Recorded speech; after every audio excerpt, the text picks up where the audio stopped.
existían dos enzimas Vamos en la MAO. metabolizadoras. Ajá, entonces estamos aquí con la MAO. Dijimos que existían dos tipos de MAO, ¿cierto? Monoaminooxidasa, que es la MAO-A, ¿cierto? Y aquí tenemos otra MAO, que es la MAO-B. Entonces, resulta, jóvenes, que la MAO-A está implicada en la degradación o en el metabolismo de tres monoaminas importantes, que son la noradrenalina, la serotonina y la dopamina, ¿sí? Como estas sustancias son importantes o están relacionadas con estados de ánimo, pues existirán sustancias que inhiban a la MAO-A. A estas sustancias se les denomina antidepresivos y MAO. Antidepresivos y MAO. Ahora, ¿cuáles son esos antidepresivos y MAO? ¿O qué hacen esos antidepresivos? Primero, inhiben a la MAO, la disminuyen. ¿Para qué? A la MAO-A, ¿para qué? Para que no disminuya la síntesis noradrenérgica o la síntesis serotoninérgica y dopaminérgica, que juegan un papel importante en los mecanismos que están relacionados con el control del placer, del impulso, del estado de ánimo, de la cognición, ¿sí? De la energía, de la vigilia y del interés. En casos de pacientes o en los casos en los que hay depresión, pues estos trastornos o estos aminas generalmente se pueden disminuir. Y un mecanismo que probablemente está implicado es que estas sustancias se metabolizan rápidamente.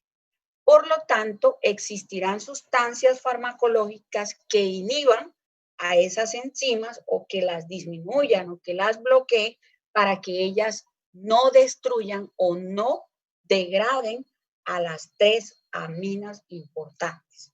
Entonces, a esas sustancias, por ejemplo, se les denomina antidepresivas o antidepresivos. Y a esos antidepresivos se les conoce con el nombre de IMAOs. IMAOs. ¿Por qué se llaman IMAOs? Porque son inhibidores de la monoaminooxidasa. Ejemplos de IMAOs antidepresivos.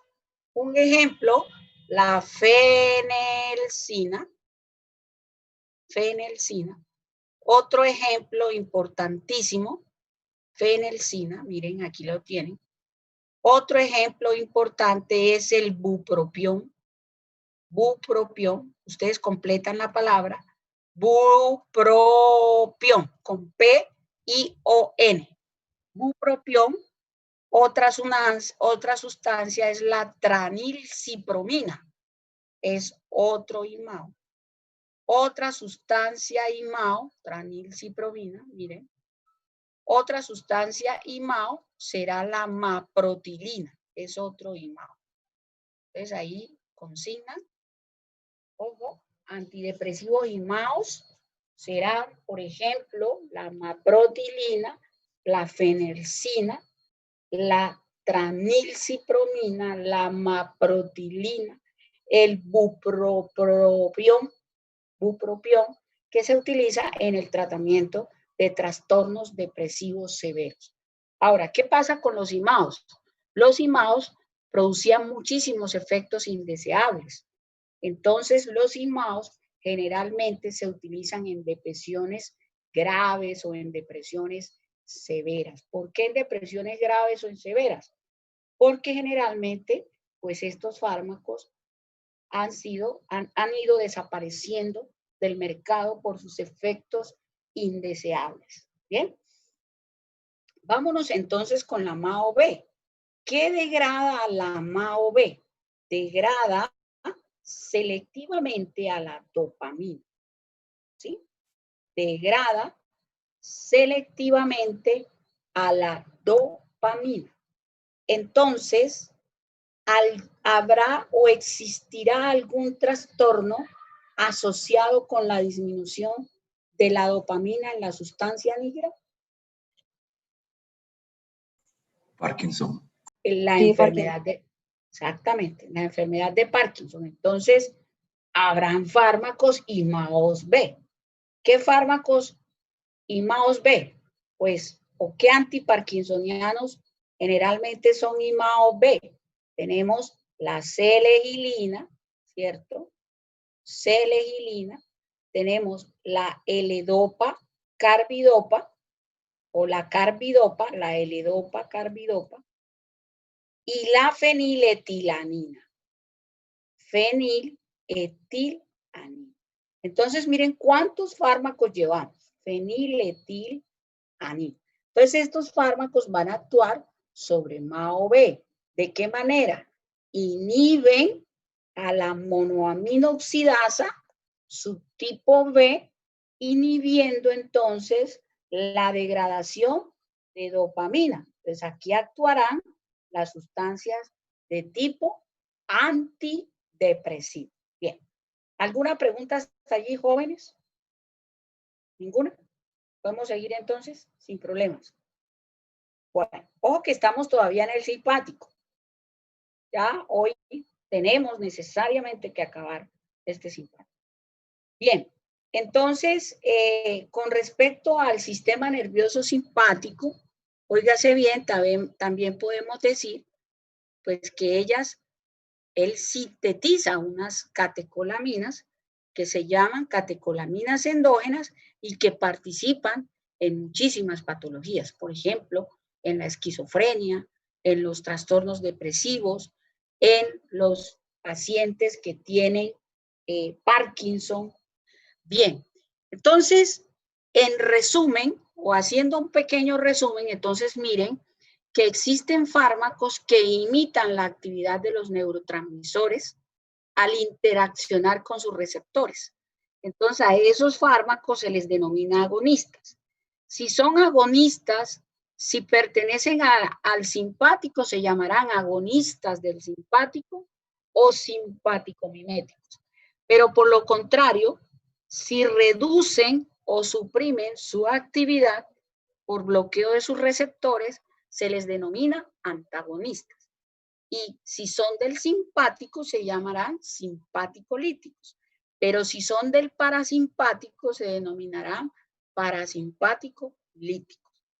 Y entonces, muy probablemente también van a existir fármacos que modifican la actividad, ¿sí?, de los neurotransmisores. Ejemplo, podrán actuar en la síntesis, porque recuerden que fisiológicamente los neurotransmisores pueden ser almacenados, ¿sí?, o pueden ser sintetizados y almacenados en unas vesículas, que son unas bolsitas que se desplazan ¿hacia dónde? Hacia el espacio postganglionar, en donde por cargas positivas y cargas negativas se abren canales, y estos canales hacen que salgan estos neurotransmisores. Estos neurotransmisores utilizarán unos receptores para estos neurotransmisores, ocasionando una respuesta. Desde ese punto de vista, podríamos decir que existen fármacos que pueden actuar en la síntesis de estos neurotransmisores, que podrán actuar también en el almacenamiento de estos neurotransmisores, o también inclusive actuarán en el mecanismo de su eliminación. Ejemplo, los que inhiben la recaptura de la serotonina. ¿Por qué? Porque recuerden que la serotonina está implicado en las sensaciones, en las sensaciones placenteras, en el sueño. Entonces, cuando se disminuyen los niveles de serotonina, muy probablemente aparecen ciertos trastornos asociados al insomnio. Pues cuando las personas no pueden dormir, muy probablemente ese insomnio es debido a que la serotonina se depleta, se disminuye. Entonces necesitamos fármacos que impidan su recaptura, porque cuando ellas se recapturan, pues ellas se internan en las vesículas y son degradadas. son degradadas por otra molécula que es el BMAT, que es el cotransportador de monoaminas endógenas. Continuamos. Entonces, cuando hablamos de fármacos miméticos o fármacos adrenérgicos, no son más que sustancias que imitan o que reproducen los efectos derivados de la activación del sistema nervioso. Y entonces tenemos unos prototipos o tenemos unas moléculas que son simpático-miméticas directas o catecolaminas directas. ¿Cuáles son esas catecolaminas directas? Pues tenemos la adrenalina, la noradrenalina y la dopamina. Y tenemos otras que es sintética, que es la isoprenalina. Yo quiero aclarar que la isoprenalina también recibe el nombre de isoproterenol. ¿Por qué? Porque muy probable en el parcial les voy a colocar la isoprenalina, entonces me van a preguntar, pero ¿será isoprenalina o isoproterenol? Por lo tanto, la isoprenalina es lo mismo que el isoproterenol. ¿Está claro hasta ahí? ¿Ellas cómo actúan? O estos fármacos actúan estimulando receptores alfa o beta, indirectamente, es decir, pueden estimular a uno o a otro dependiendo de la dosis, es decir, que ellas pueden utilizar mecanismos de acción mixtos. ¿De qué depende que un fármaco o que una sustancia farmacológica actúe sobre este receptor o sobre este? Dependerá de la dosis. Entonces yo puedo decir, la noradrenalina, por ejemplo, es uno de los casos, o la norepinefrina, o el levarterenol, o el Levofet, que es lo mismo, va a actuar sobre un receptor alfa, especialmente sobre un alfa 1, pero también podrá interactuar sobre un beta 2. Su actuación mayor se ejercerá sobre un receptor alfa 1 y entonces tendrá menor efecto beta 1. Por eso yo les decía que la noradrenalina es fármaco de elección en pacientes con choque séptico y choque cardiogénico. En síntesis, ella va a servir en todos los choques, porque en todos los choques va a haber hipotensión. Pero hay choques en los que es más selectiva, en el séptico y en el cardiogénico. ¿Por qué en el cardiogénico? Porque recuerden que si yo tengo un choque, o si yo estuviese en un choque de origen cardiogénico, el gran inconveniente del choque cardiogénico, pues es la contractilidad. El paciente no contrae lo suficiente y al no contraer lo suficiente, pues no podrá bombear suficiente cantidad de sangre para perfundir los órganos adyacentes. Entonces, por eso es útil actuando sobre el receptor beta 1. Habrán fármacos que actúen sobre beta 2. El isoproterenol es uno de ellos. Por eso ustedes van a mirar que isoproterenol puede actuar en beta 1. Por eso anteriormente isoproterenol se usaba en la hipotensión severa por vía intramuscular, pero hoy en día se usa más como fármaco en la crisis asmática y en el trabajo de parto pretérmino, porque puede producir uteroinhibición. Habrán fármacos que estimulan directamente a receptores alfa 2, como la clonidina, como la alfa-metildopa, que actúan sobre receptores alfa 2. Y habrán fármacos que bloquean a receptores beta 1 y a beta 2, los beta bloqueadores, ¿sí? Habrán fármacos que en vez de producir un efecto estimulante sobre alfa 1, lo antagonizan. Un ejemplo, el prazosin o la prazosin. Bien. Entonces, ¿cuáles son esas principales sustancias agonistas simpáticas? La noradrenalina, que su efecto siempre va a depender de la dosis y de la vía, y la única vía de absorción es la vía intravenosa. Entonces, ustedes en muchos libros, sobre todo en la farmacología de Velázquez del 2018, van a encontrar en una tabla que dice la noradrenalina no tiene uso clínico. Falso. Sí tiene uso clínico. En la hipotensión severa, siempre y cuando sea por vía intravenosa, utilizada a través de un acceso venoso central. Y entonces, la adrenalina tendrá efecto alfa o beta, dependiendo de la dosis. Mire, dosis en la parada cardíaca, por ejemplo, y también de la vía de administración. Aquí tenemos noradrenalina, tiene mayor efecto alfa 1, pero también puede tener efecto beta 1. Y al tener efecto beta 1, pues va a aumentar la vasoconstricción. Me va a aumentar la resistencia, pero como me aprieta el vaso, es decir, como aumenta su resistencia, el flujo sanguíneo me va a disminuir. Por lo tanto, uno de los efectos indeseables del uso de noradrenalina por periodos prolongados de tiempo puede ser la falla renal. ¿Por qué? Porque se disminuye el flujo sanguíneo renal. Entonces, aquí encuentran también, miren ustedes, al isoproterenol. El isoproterenol tiene acción beta, beta 1 y beta 2.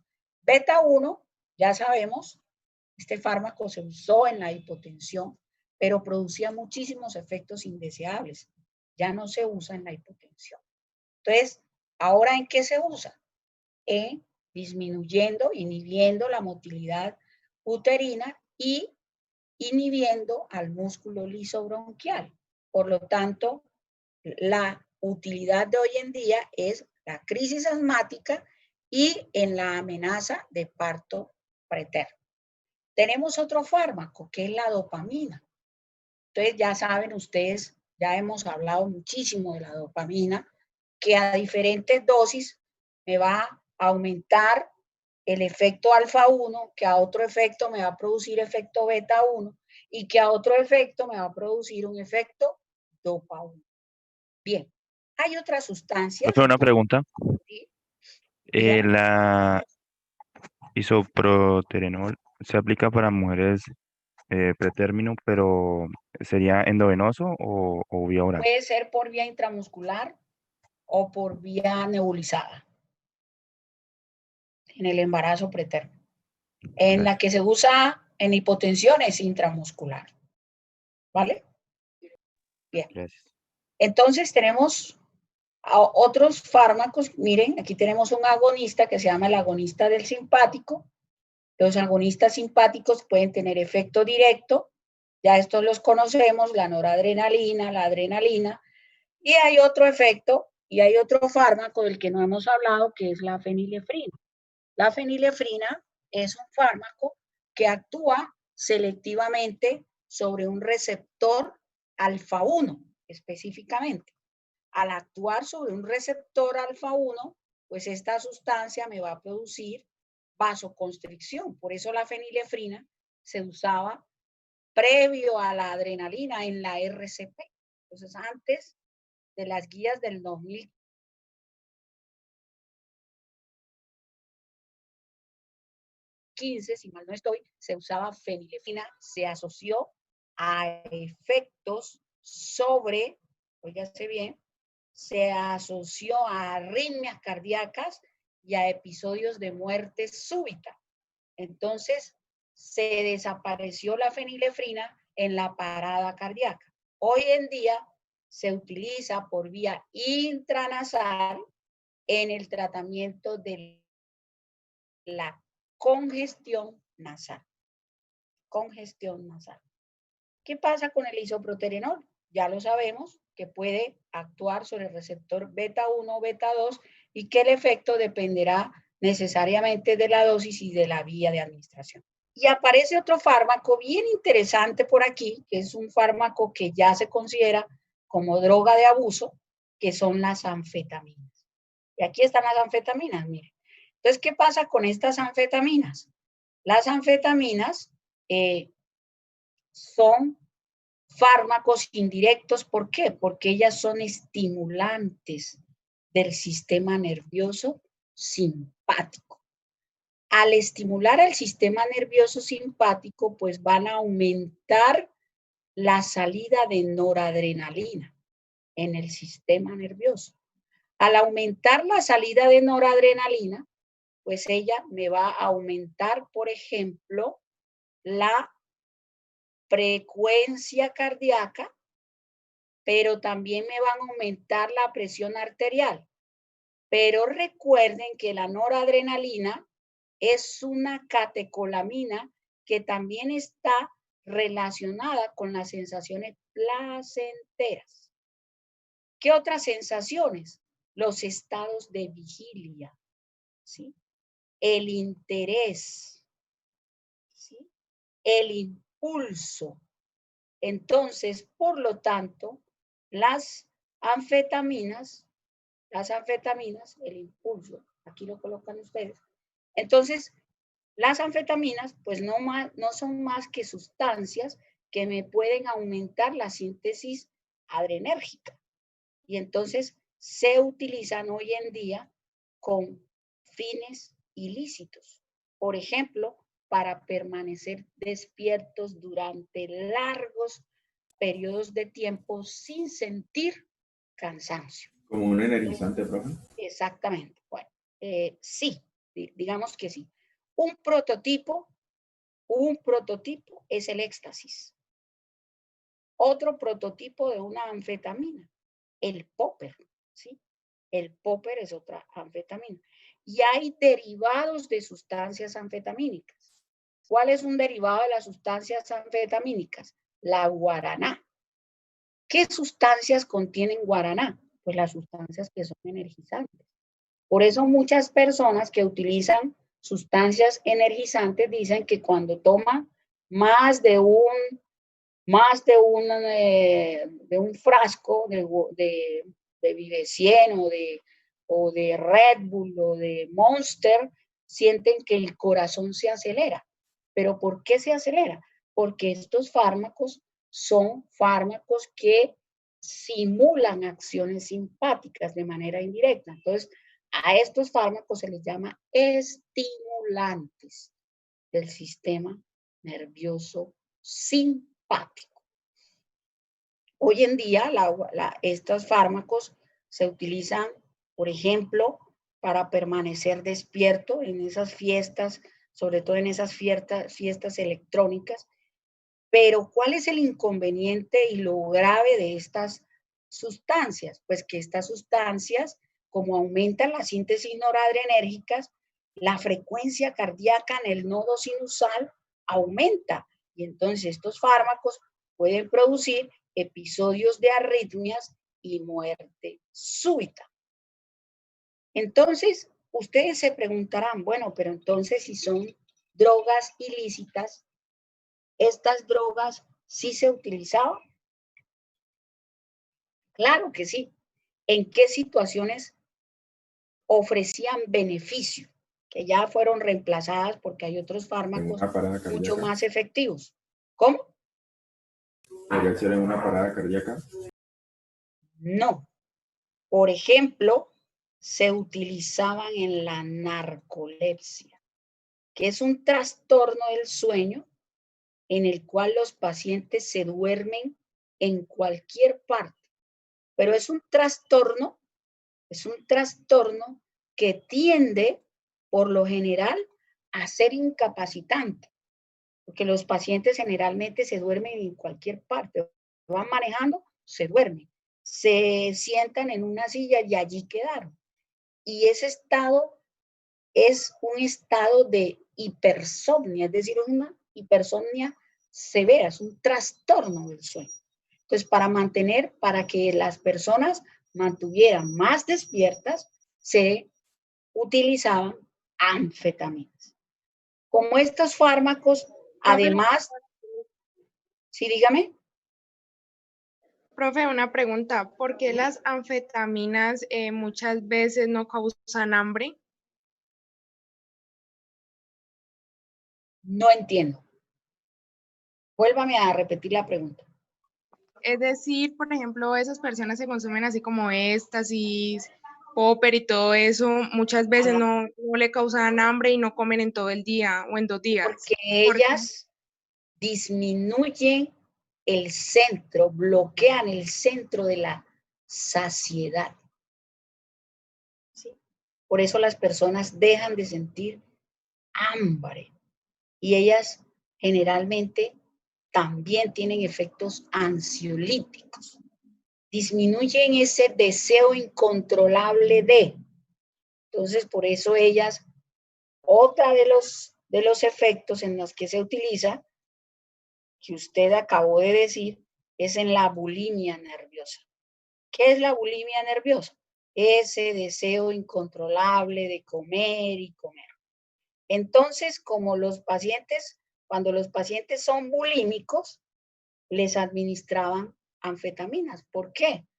Porque las anfetaminas bloquean el centro de la saciedad. Entonces ya usted no siente sensación de hambre, no siente cansancio. Entonces por eso la utilizan, por ejemplo, los jóvenes en esas fiestas del Tomorrowland o esas fiestas que son electrónicas en las que usted puede rumbear 12, 24 horas seguidas sin sentir hambre y sin sentir miedo.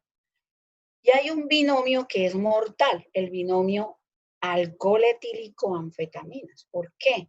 Porque el alcohol etílico inicialmente es una sustancia estimulante del sistema nervioso central, y él estimula las endorfinas, ¿sí? Pero las anfetaminas estimulan noradrenalina. Entonces, el uso de alcohol con anfetaminas también te puede producir episodios de arritmia y episodios de muerte súbita. ¿Sí me entendió, mija? Sí, señora, gracias. Bien. Entonces, bulimia. Entonces, aquí tenemos en la bulimia nerviosa. Y en otro trastorno, es decir, ¿por qué? ¿Por qué en la bulimia? Porque el fármaco tiene efecto anorexigénico. Si yo tengo efecto anorexigénico, quiere decir que ese fármaco me va a inhibir al apetito, no me va a dar apetito. Por eso tiene efecto anorexigénico. Y por eso se utiliza en la bulimia nerviosa. También se utiliza en el niño con síndrome hiperkinético. Es decir, en el paciente que sufre de trastorno del déficit de atención. Es decir, en el TDAH, trastorno del déficit de atención. ¿Por qué? Porque me va a disminuir la ansiedad. Entonces los niños generalmente pues se tornan un poco más tranquilos. ¿Cuál es el niño hiperkinético? El niño que es hiperactivo, es más allá de lo hiperactivo, porque hay niños hiperactivos que son sanos, o sea, no son trastornos, pero hay hiperquinesia, entonces hay un trastorno que se relaciona de manera directa con la hiperquinesia que se llama el trastorno del déficit de atención. ¿Está claro hasta ahí, jóvenes? Bien, entonces eso con respecto a las anfetaminas. Y vuelvo a repetir, hoy en día las anfetaminas pues no se utilizan por sus efectos adictivos. Entonces miren que los agonistas también tienen antagonistas. Si hay agonistas, pues habrá también antagonistas. Entonces, ¿cuáles son los antagonistas del simpático? Entonces hay simpático-líticos alfa y habrá por acá un simpático-lítico beta.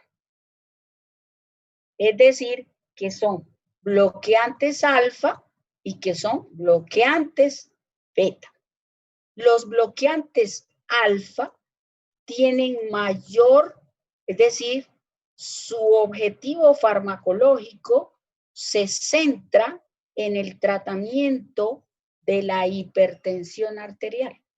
Por ejemplo, anteriormente se utilizaba, mire cuántos fármacos llevamos, se utilizaba la reserpina en el tratamiento de la hipertensión arterial.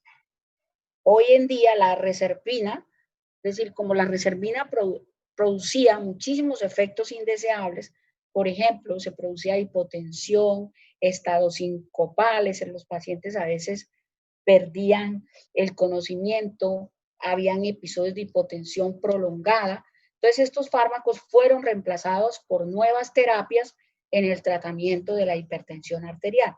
Lo mismo pasó con la guanetidina, que también se usaba en la hipertensión arterial. Hoy día, de estos simpaticolíticos alfa, ¿cuáles son los que más se utilizan? La alfametildopa. ¿Ustedes se acuerdan en qué se usaba la alfametildopa? Lo dijimos en la clase pasada. ¿Qué se usa la alfametildopa, muchachos? ¿No se usaba para tratar los estados depresivos? No, alfametildopa. Hipertensión en pacientes Pero embarazadas. que eso, en la hipertensión del embarazo. Ojo con eso, muchachos, porque en la otra semana es el parcial. O sea, hipertensión del embarazo, ¿sí? ¿Por qué? ¿Por qué en la hipertensión del embarazo? Porque esto es un fármaco que atraviesa poco la barrera placentaria y entonces, como no es tan liposoluble para atravesar la barrera placentaria, pues tendrá poca probabilidad de atravesar la circulación fetal y producir efectos tóxicos en el feto. Entonces, la alfametildopa se utiliza en la hipertensión crónica moderada a severa, y en pacientes hipertensas embarazadas. ¿Está claro? Tenemos otro fármaco, el prazosin. ¿Qué hace prazosin? Prazosin bloquea alfa, especialmente bloquea alfa 1. Al bloquear a receptores alfa 1, se disminuye la salida de noradrenalina, y la disminución de la noradrenalina, pues me va a disminuir la resistencia, lo que ocasionará disminución de la presión arterial. Y entonces, si se disminuye la presión arterial, pues este fármaco hoy día es uno de los fármacos de segunda y tercera línea en la hipertensión arterial. ¿Y en qué tipo de hipertensión arterial? En la hipertensión severa. Y este fármaco tiene un valor agregado. Este fármaco tiene un valor agregado y es que suele asociarse a una disminución de los niveles de LDL en sangre. ¿Qué son las LDL? ¿Qué son?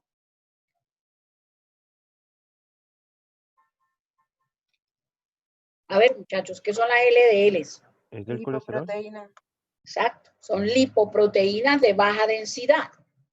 Miren que las lipoproteínas de baja densidad se relacionan, se relacionan con hipercolesterolemia, ¿cierto? Entonces, cuando ellas están elevadas, se considera entonces que hay mayor hipercolesterolemia.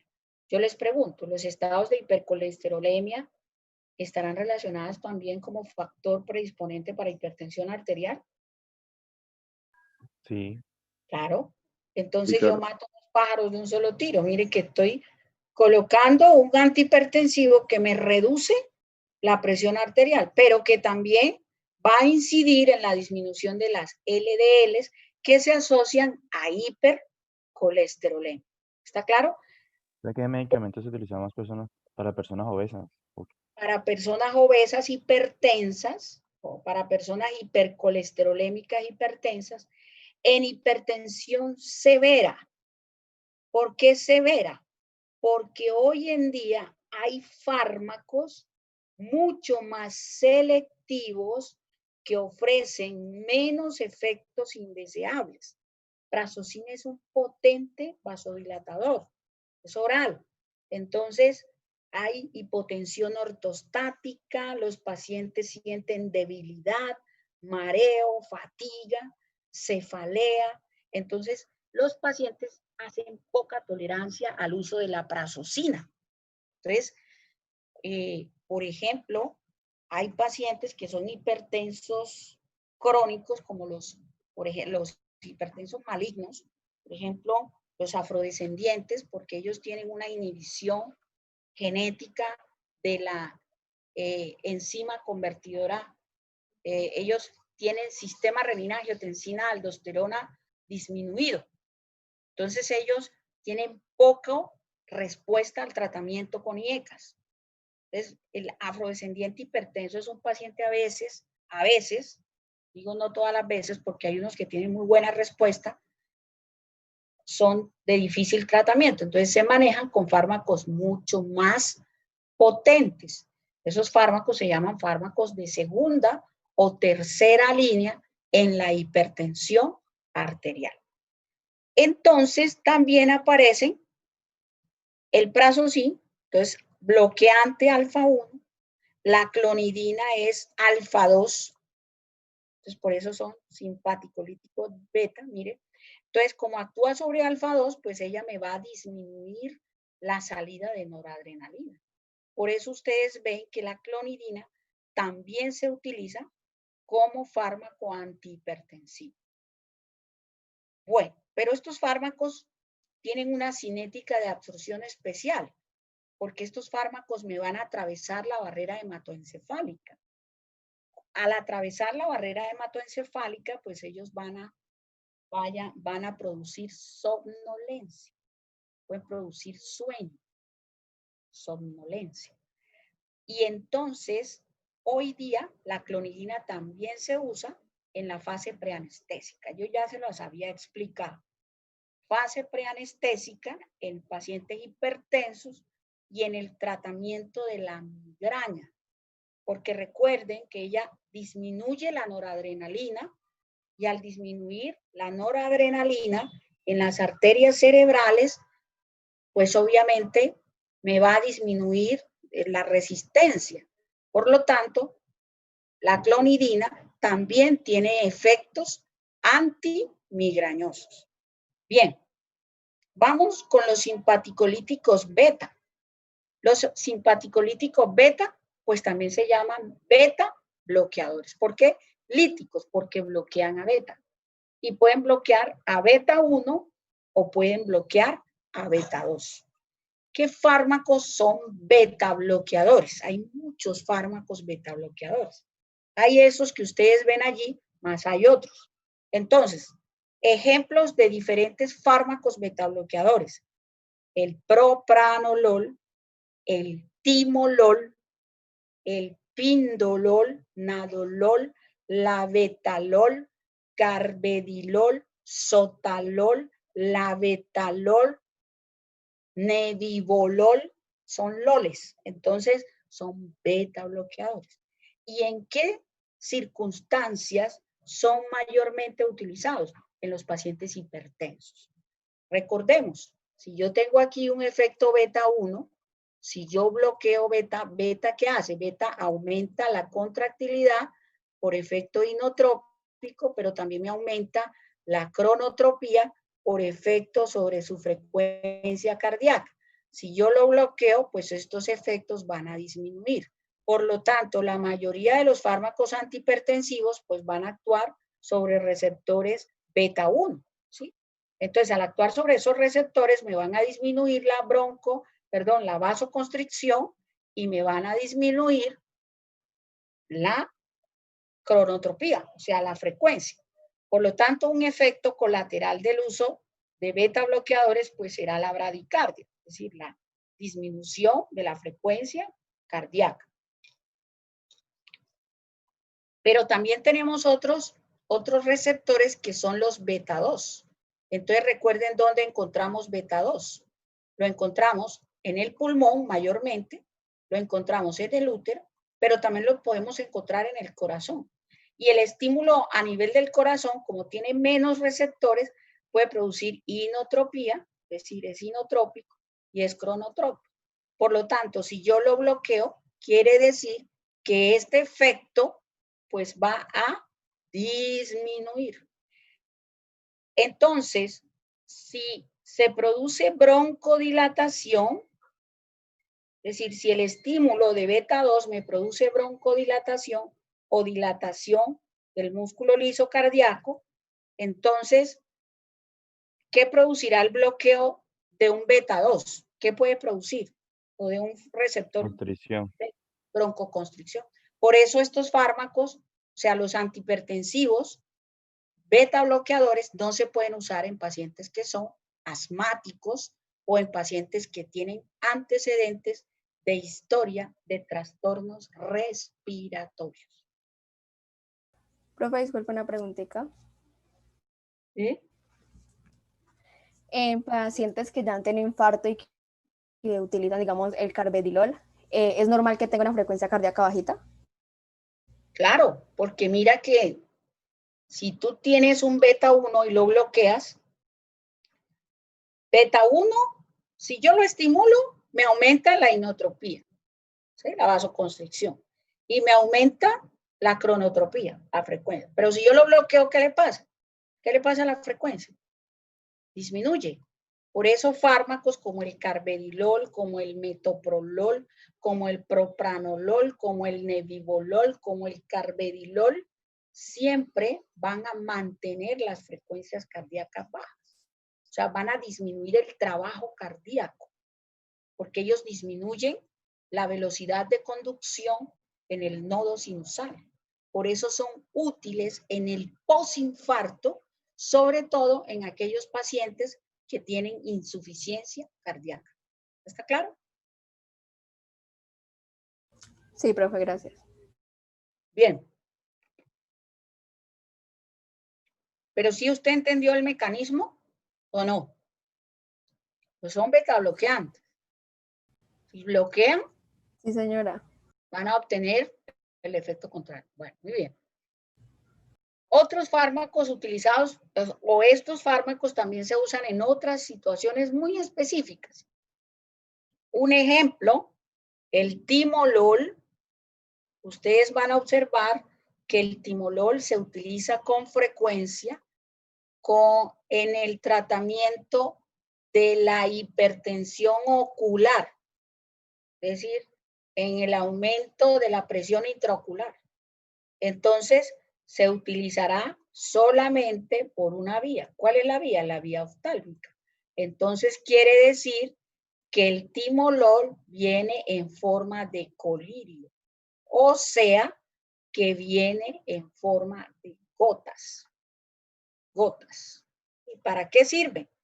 Para disminuir la presión intraocular en pacientes, por ejemplo, con glaucoma. Uso un ejemplo. Otro fármaco que se usa en otras circunstancias es el propranolol. ¿Sí? Propranolol, entonces, generalmente, como estos fármacos, miren que son fármacos del simpático. ¿Cuál es el neurotransmisor que está implicado? La noradrenalina. Entonces, la noradrenalina también hará parte de la excitación neuronal. Mayor excitación neuronal, entonces quiere decir que un fármaco que bloquee esa excitación neuronal también podrá servir en otras situaciones clínicas. Un ejemplo, en el temblor esencial. Por lo tanto, propranolol es un fármaco que se usa con frecuencia en el temblor esencial.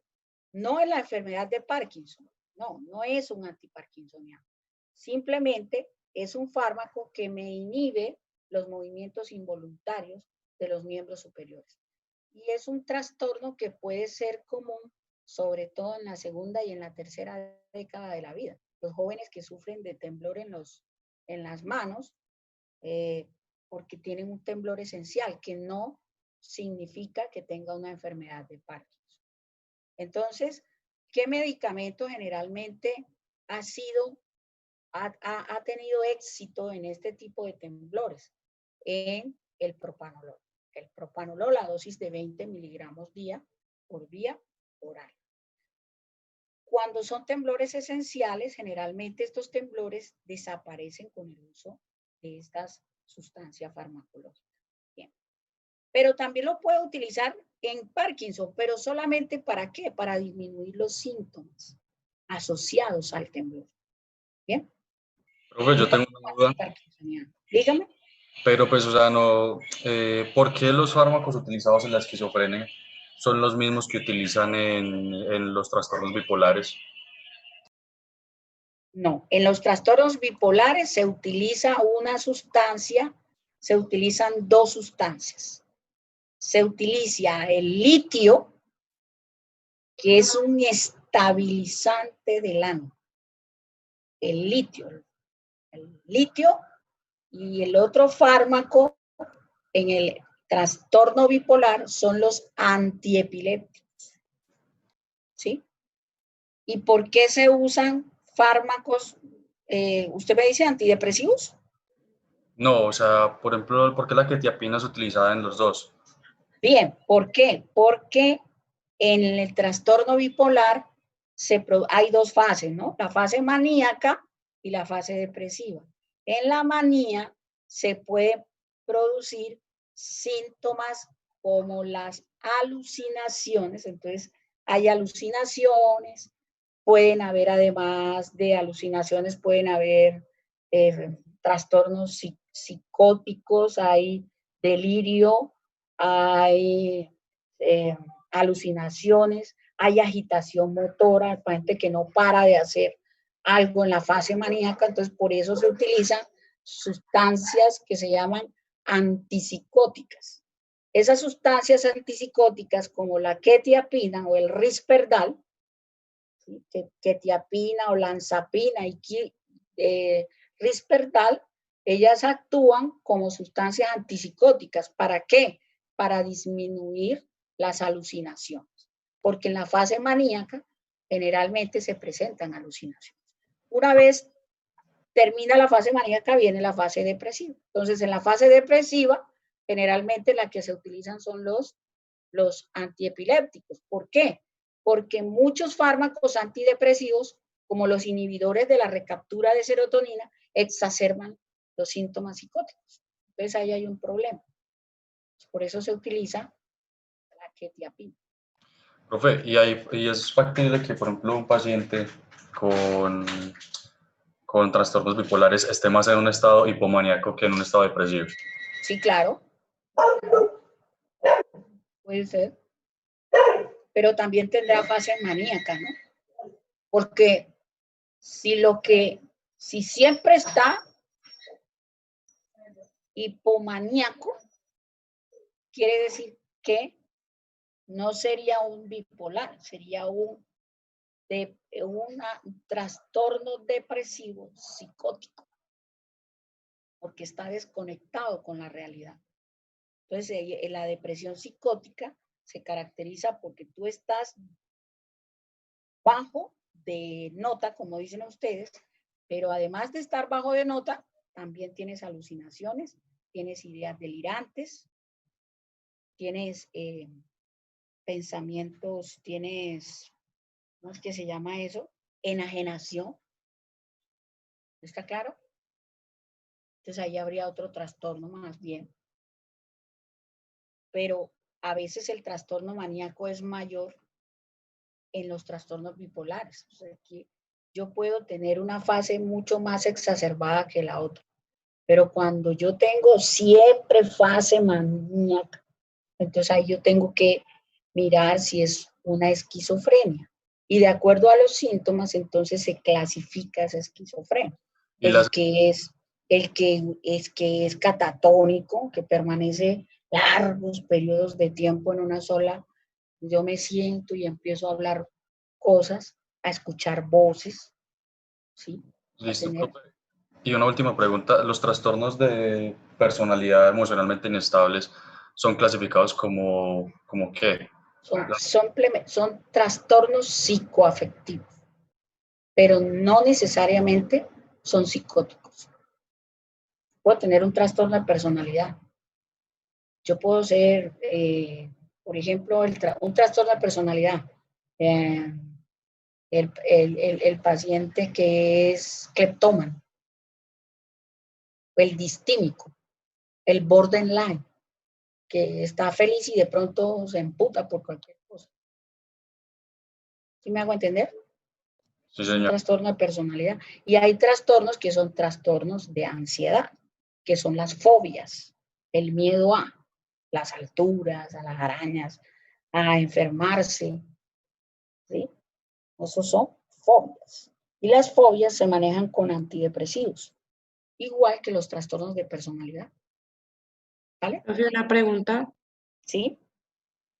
¿Cómo nosotros, digamos, podríamos tratar una persona que sufre de insomnio, pero a la vez esta persona sufre, digamos, de la presión baja y ese tipo de cosas?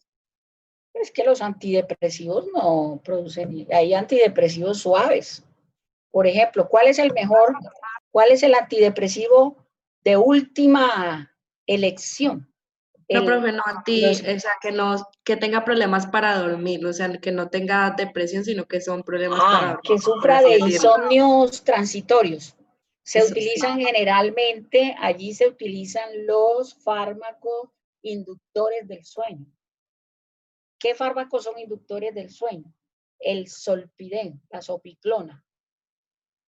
Otro, también se puede utilizar la trazadona y también se pueden utilizar antiepilépticos a dosis bajas y antidepresivos tricíclicos a dosis bajas. Por ejemplo, la imipramina a dosis de 25 miligramos por día. Ahora, lo mejor es usar por periodos cortos de tiempo, tú puedes utilizar un hipnótico. Hipnótico es un fármaco que te va a inducir el sueño y no te va a producir dependencia. Por ejemplo, si tú tienes insomnio transitorio, entonces tú puedes utilizar, por ejemplo, el sopiclón, la sopiclona a dosis de 10 miligramos por día, el isoclón. Entonces viene por una tableta, trae 4 pedacitos, entonces uno coge un pedacito y se lo toma por 3 noches y con eso ya el sueño se regula. Entonces son inductores del sueño. Y hay otras personas que acostumbran a tomar loratadina, ¿sí? Que no va a producirte nada. O sea, la loratadina por 3 noches, por 5 días, pues no te va a producir mayores efectos indeseables, o no te va a producir ningún tipo de daño ni de riesgo. ¿Está claro? Sí, profe, gracias. Bien. Entonces, de hecho, recuerden que el insomnio siempre generalmente tiene un factor desencadenante.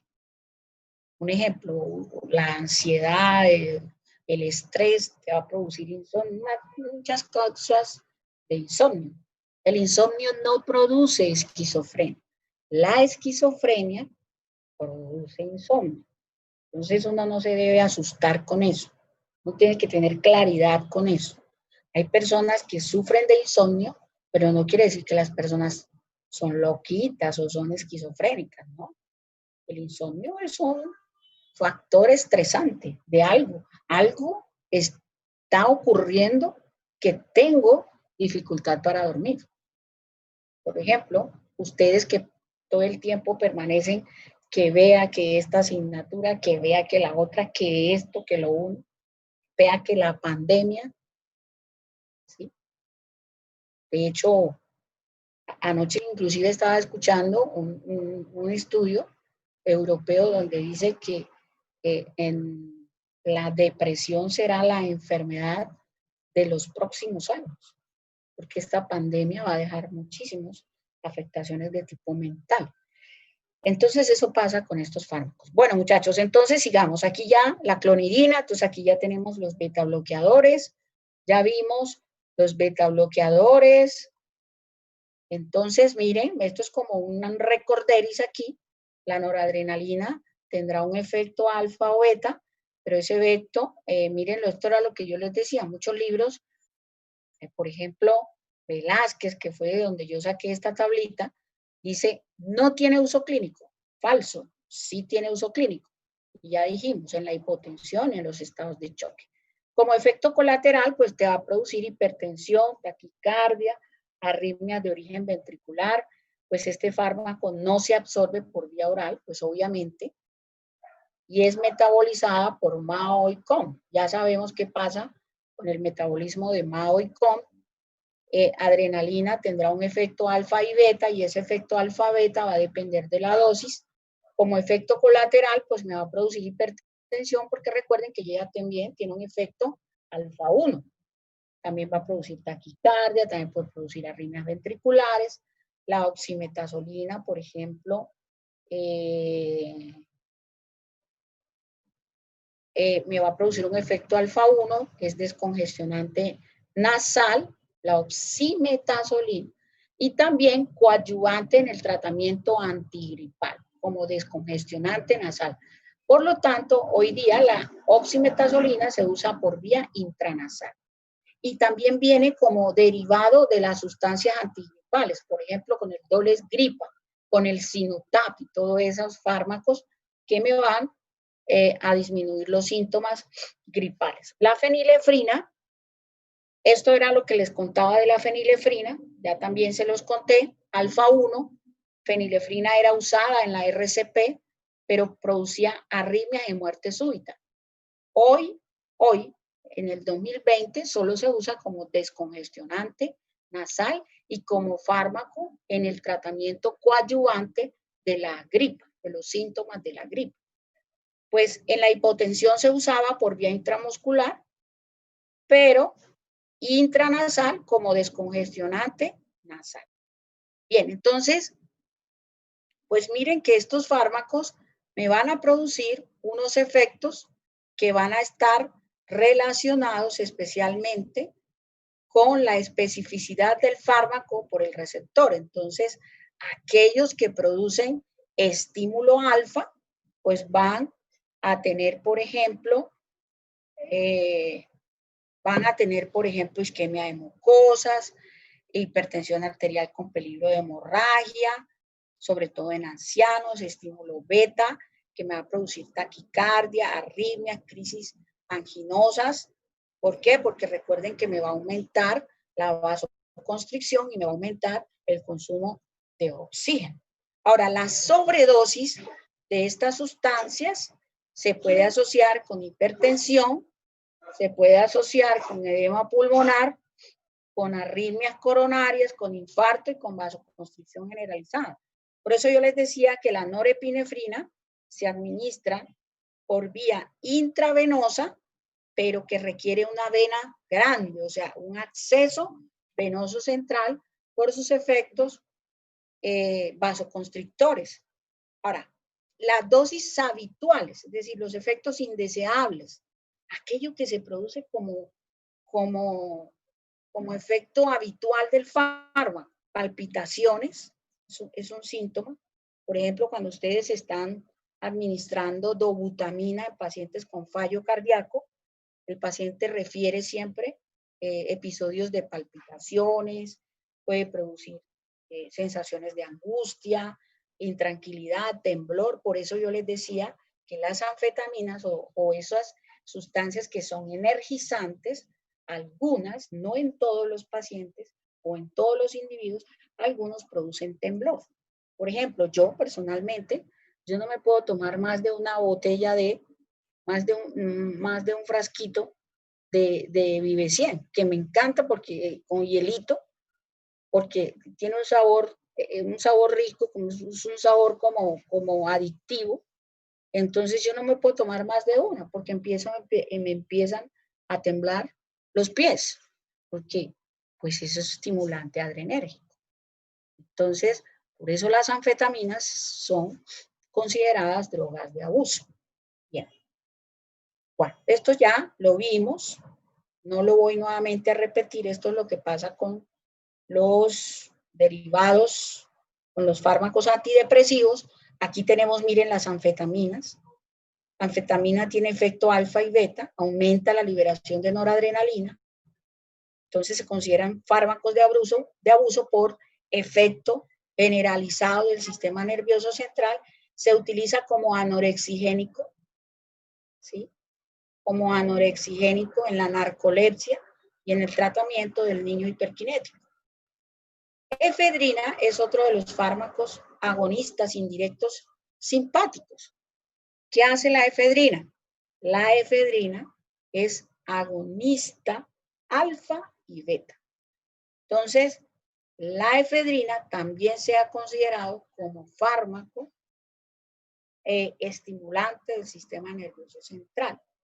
Pero hoy día se utiliza la efedrina, por ejemplo, en la congestión nasal y en procedimientos oftalmológicos para inducir dilatación de la pupila. O sea, por ejemplo, cuando el oftalmólogo va a hacer un procedimiento quirúrgico, induce midriasis.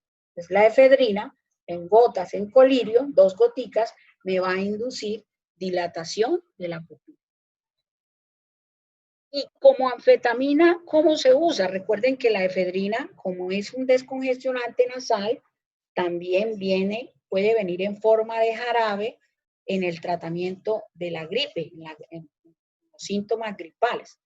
Entonces, ¿qué pasa? Los niños, los jóvenes, los adolescentes utilizan estos fármacos diluidos en gaseosas para aumentar la síntesis adrenérgica y estimular su sistema nervioso central, de manera que los niños están, por ejemplo, en una rumba y para no tomar alcohol, pues le agregan a efedrina o fármacos que sirven para la tos a esas gaseosas, y eso da unas sensaciones placenteras.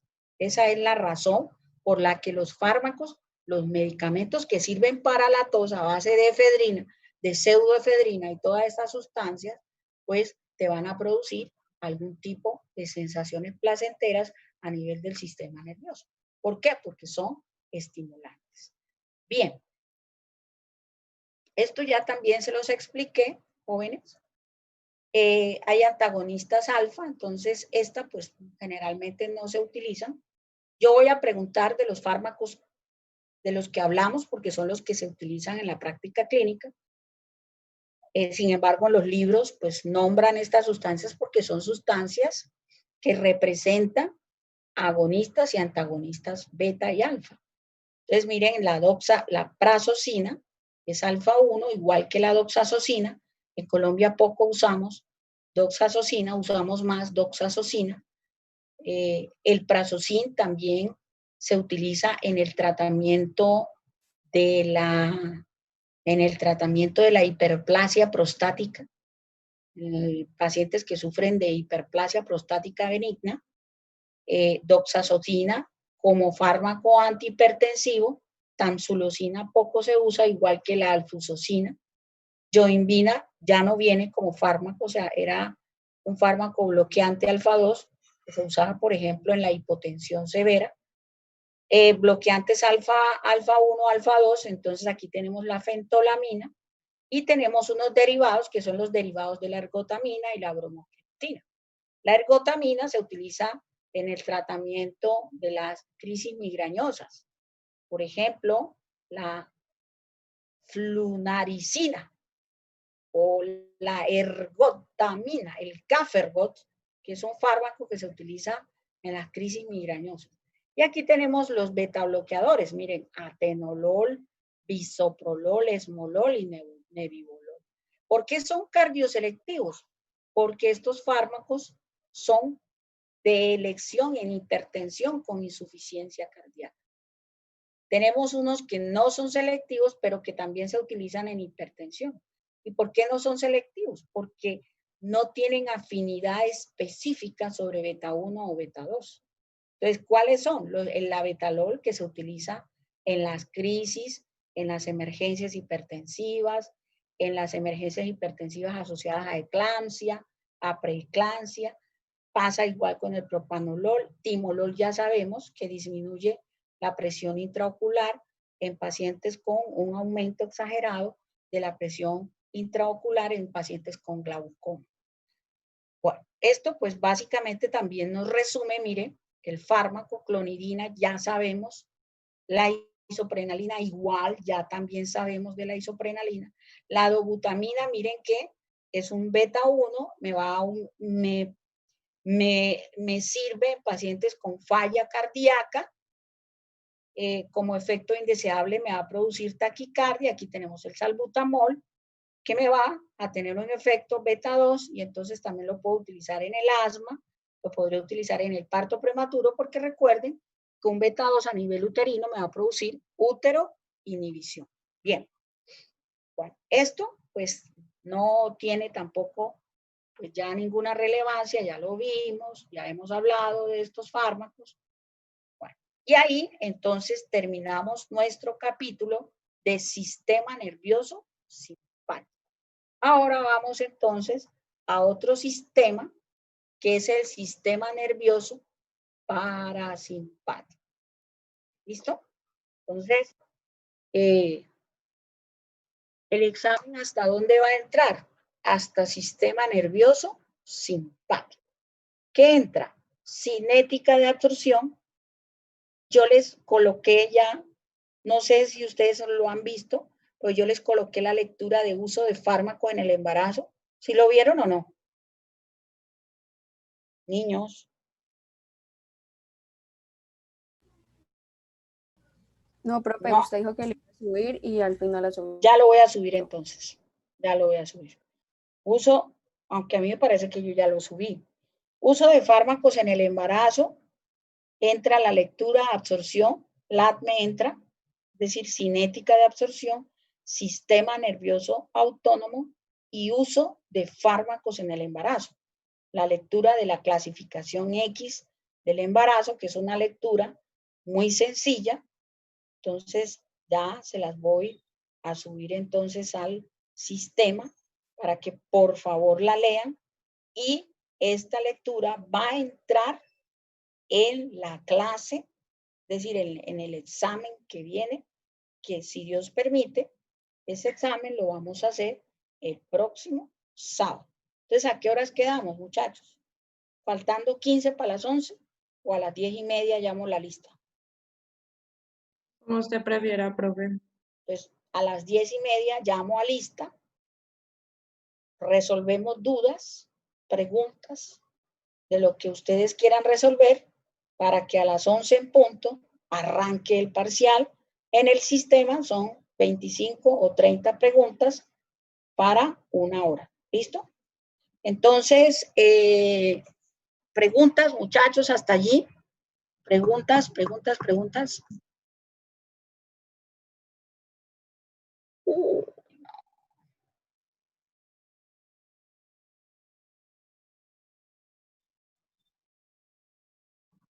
Chicos, papá. ¿Ninguna pregunta, muchachos? No, profe. Bueno, listo. Entonces, en la próxima clase empezamos con parasimpático.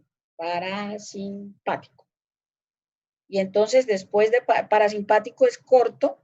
Y después de parasimpático vamos a continuar con opiáceos para que ya vayan leyendo los que quieran ir ya pues actualizando, ir leyendo. Para que se vayan pues